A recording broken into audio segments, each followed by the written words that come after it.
آج ہم آپ کو لے چلتے ہیں ایک حیرت انگیز دنیا میں، جہاں خواب جادو بن جاتے ہیں اور بہادر ایک شہزادی کو قسمت کے رازوں تک لے جاتی ہے۔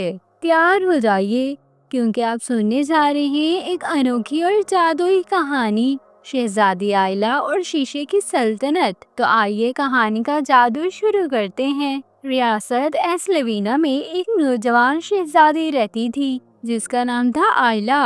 آئلہ صرف 16 سال کی تھی، مگر اس کے دل میں بڑے بڑے خواب تھے۔ وہ بادشاہ رحم الدین اور ملکہ سمرا کی اکلوتی بیٹی تھی۔ آئلہ کو جادوئی کتابیں پڑھنا، پرانی داستانیں سننا اور آسمان کے ستاروں کو دیکھنا بہت پسند تھا۔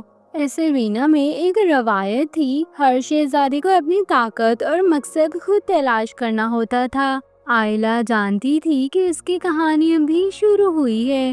ایک دن آئلہ کو اپنے محل کی پرانی لائبریری میں ایک روشن نیلے رنگ کی کتاب ملی۔ کتاب خود بخود کھل گئی اور اندر سے ایک جادوئی پیغام نکلا: اگر تم سچائی، ہمت اور روشنی کی تلاش میں ہو تو شیشے کی سلطنت کی طرف روانہ ہو جاؤ، تمہارا مقدر وہاں چھپا ہے۔ ساتھ ہی کتاب کے اندر ایک چمکدار پتا رکھا ہوا تھا، جیسے شیشے کا ہو۔ آئلہ نے فوراً فیصلہ کیا کہ وہ یہ مہم ضرور کرے گی۔ اگلی صبح آئلہ نے اپنے ساتھ 3 وفادار ساتھی لیے: فراز، ایک ذہین لڑکا جو شطرنج کا ماہر تھا اور مشوروں میں ماہر; نینا، ایک بہادر اور حاضر جواب لڑکی جو تلوار چلانا جانتی تھی; جوبی، ایک مزاحیہ جن جو آئلہ کی نانی کی دی ہوئی جادوئی گڑیا سے نکلا تھا۔ وہ چاروں گھوڑوں پر سوار ہو کر نیلے خوابوں کے جنگل کی طرف روانہ ہو گئے۔ جنگل میں انہیں ایک درخت ملا جو بولتا تھا، اس کا نام تھا بروشا۔ بروشا بولا: شیشے کی سلطنت صرف اسے ملتی ہے جو آئینہ خود میں تلاش کرے، ہر قدم آزمائش ہے۔ درخت نے انہیں 3 راستے دکھائے: ایک اندھیرے میں ڈوبا ہوا، ایک برف سے جمع ہوا، ایک کانٹوں سے بھرا ہوا۔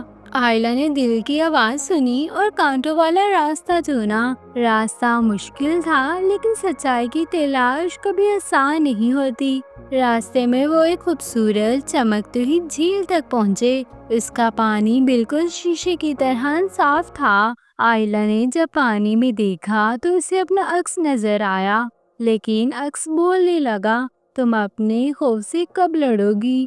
جب تک تمہیں خود پر یقین نہیں ہوگا، تم روشنی نہیں پا سکو گی۔ نینا نے آئلہ کا ہاتھ تھاما اور کہا: ہم تمہارے ساتھ ہیں ہمیشہ۔ اسی وقت پانی میں سے ایک راستہ کھل گیا جو انہیں شیشے کی سلطنت کی طرف لے گیا۔ شیشے کی سلطنت خواب سے بھی زیادہ خوبصورت تھی۔ ہر دیوار، ہر پل اور ہر دروازہ شفاف شیشے کا بنا ہوا تھا اور سب کچھ روشنی سے چمک رہا تھا، لیکن قلعہ خالی تھا۔ ایک آواز گونجی: آئلہ، تمہارا آخری امتحان اب شروع ہوتا ہے۔ آئلہ کو ایک شیشے کے کمرے میں لے جایا گیا جہاں اسے 3 جادوئی آئینے دکھائے گئے۔ ایک آئینہ دکھاتا کہ اگر آئلہ طاقتور بادشاہ کا انتخاب کرے تو وہ دنیا پر راج کر سکتی ہے۔ دوسرا آئینہ دکھاتا کہ اگر وہ دوستی اور خاندان چنے تو وہ دلوں کی ملکہ بن سکتی ہے۔ تیسرا آئینہ خالی تھا اور اس پر لکھا تھا: اپنا راستہ خود بناؤ، دوسروں کی بھلائی کو چنو، جادو تمہارے پیچھے چلے گا۔ آئلہ نے بغیر سوچے تیسرا آئینہ چنا۔ جیسے ہی آئلہ نے آئینوں کو چھوا، قلعہ روشنی سے جگمگا اٹھا۔ ہر چیز زندگی سے بھر گئی۔ قلعے میں رہنے والے جادوئی لوگ نمودار ہوئے جنہیں ایک ظالم جادوگر نے سالوں سے قید کر رکھا تھا۔ ان سب کو آئلہ نے آزاد کر دیا۔ شیشے کا قلعہ آئلہ کو تحفے میں دیا گیا اور اسے روشنی کے وارث کا خطاب ملا۔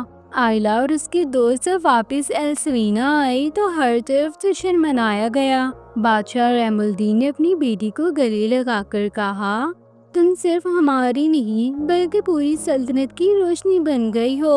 آئلہ نے اعلان کیا کہ وہ شیشے کے قلعے کو علم و حکمت کا اسکول بنائے گی، جہاں ہر لڑکی اور لڑکا آ کر سیکھ سکے گا کہ اصلی طاقت خود اعتمادی، دوستی اور سچائی میں ہوتی ہے۔